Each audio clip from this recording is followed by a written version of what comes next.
Mais nous débutons ce journal avec la primaire de la droite et du centre qui a livré son verdict hier soir. Tout à fait, Haussmann. Après des mois de campagne, les électeurs ont tranché. La droite et le centre ont dorénavant leur candidat officiel en vue de la présidentielle de mai prochain. Et il s'agit de François Fillon. Près de 3 millions de votants en France se sont prononcés en faveur de l'ancien Premier ministre de Nicolas Sarkozy. Le résultat provisoire fait état de 66,5% des suffrages. La vérification des chiffres est encore en cours. Et c'est sensiblement le même résultat que l'on retrouve dans les Yvelines. Cette fois-ci, le résultat est définitif. 65,4% pour François Fillon. Et on notera que la participation est en hausse de 3 000 personnes. Ils sont 166 122 à avoir fait le déplacement hier. Écoutez d'ailleurs ces quelques réactions à la sortie des bureaux de vote. Pour les électeurs, cette primaire va permettre au débat présidentiel de gagner en clarté. Je suis venu voter aujourd'hui à la primaire parce que j'estime que la France n'est plus la France. Qu'aujourd'hui, la France a décliné après 5 années catastrophiques. Et je pense qu'il nous faut un homme avec une ambition grosse comme ça pour pouvoir sortir notre pays de l'abysse dans lequel il se trouve. Dans le contexte actuel entre la gauche et la droite, ça permet d'avoir une idée des futures présidentielles. Je trouve ça très très bien parce qu'au moins on a le choix de... C'est un premier vote avant le vote des présidentielles. Donc je trouve ça très très très très bien puisqu'au moins on peut choisir pour qui va représenter tel ou tel parti. Et je dirais même que moi, s'il y a une primaire bien évidemment à gauche, j'irai aussi voter. Je trouve ça tout à fait logique. Après que ça soit un débat d'idées lors du premier tour de l'élection présidentielle. Concernant les réactions des responsables politiques, à présent, du côté des vainqueurs, François Fillon, la sénatrice Sophie Primas, numéro 2, les Républicains dans les Yvelines, soutien de la première heure, estime que le regroupement va maintenant se faire naturellement. Le score sans appel assure la légitimité du désormais candidat à la présidentielle, selon elle. Je pensais que les écarts allaient se resserrer au cours du deuxième tour. Et en réalité, je suis agréablement surprise parce que je pense que c'est un vote d'adhésion qui s'est exprimé. En réalité, les Français de droite et du centre se sont retrouvés davantage dans le positionnement de François Fillon, qui est un positionnement de droite. Très rapidement, avant la fin de l'année, on va tous se réunir. Moi, je vais, avec David Douillet, lancer un comité départemental, inviter tous les gens qui sont investis dans cette primaire. Autre soutien à François Fillon, Suzanne Blanc, c'est la première adjointe de Montigny-le-Bretonneux. L'élu Les Républicains estime que cette victoire n'aurait jamais pu se produire sans le combat mené sur le terrain par les militants. Il y a eu une armée de mobilisés derrière François Fillon. Vous savez, on n'a pas ménagé notre peine, loin s'en faut, que ce soit ici à Montigny, que ce soit dans toutes les villes, les villages de France.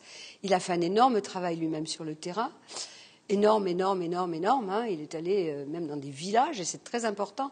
C'est extrêmement important parce qu'il y avait des Français que l'on n'entendait plus, qui ont parlé et il s'en est inspiré. Il s'en est bien inspiré. Et puis je vous dis, moi je crois que cette fantastique armée qui a été autour de lui a bossé vraiment, il n'y a pas d'autre mot. On a fait énormément, on s'est énervé comme dans toutes les campagnes, on n'allait pas y arriver, on n'avait pas assez de ci, on n'avait pas assez de ça, voilà. Mais ça a été vraiment révélateur.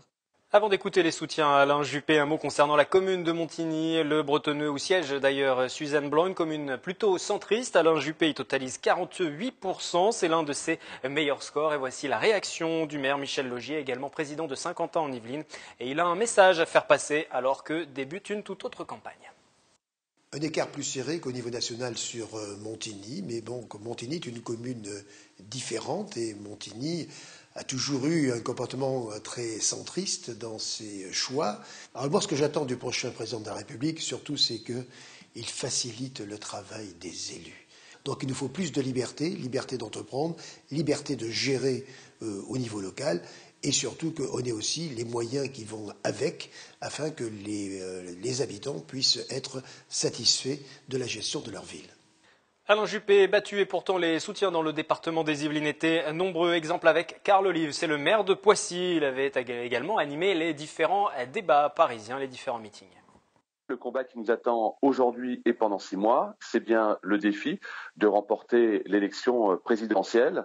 J'en veux pour preuve le déplacement sur chacune des manches de cette primaire de plus de 4 millions de Français.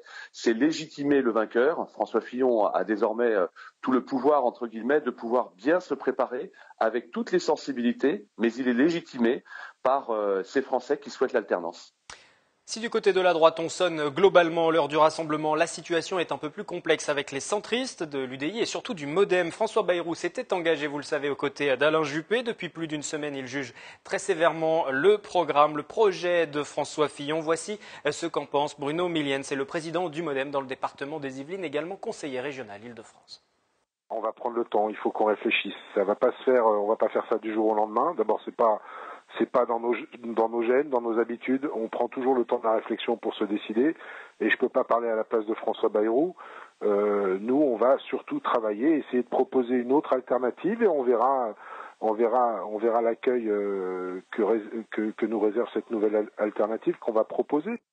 La gauche et l'extrême droite connaissent donc maintenant le nom de leur adversaire et si le FN se réjouit de cette victoire en appelant à une confrontation de projets, le PS tente déjà de mettre en marche le rassemblement. Écoutez tout d'abord François Simeoni, c'est le responsable FN dans les Yvelines, et également Sandrine Grandgambe, c'est la responsable du PS, toujours dans le département.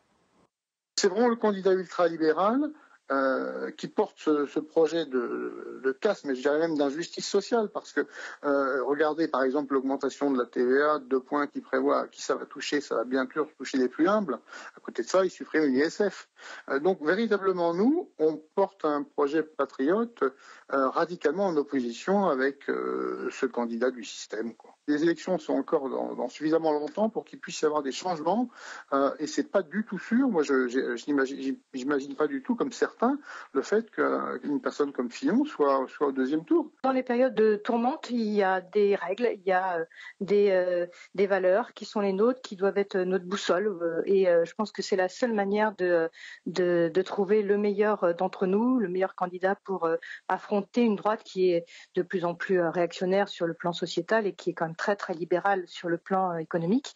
Donc voilà, on a des primaires, on a un débat qui a un cadre qui va s'organiser. Il faut juste respecter nos règles et à mon avis, c'est la meilleure façon qu'il n'y ait aucune contestation et que la dynamique de rassemblement elle soit là derrière. Je considère que ce soit Alain Juppé ou François Fillon ou Nicolas Sarkozy, on aurait eu de toute façon un programme très à droite, mais là, il est particulièrement en opposition frontale avec tout ce que on porte à gauche et au Parti socialiste. Voilà pour ces différentes réactions et puis sachez que les différents soutiens aux différents candidats à la primaire de la droite et du centre de la 11e circonscription des Yvelines ont décidé de se rassembler le 13 décembre à Fontenay-le-Fleury, une réunion publique, un rassemblement pour l'alternance organisé par le maire candidat aux élections législatives, maire d'Elancourt, Jean-Michel Fourgousse.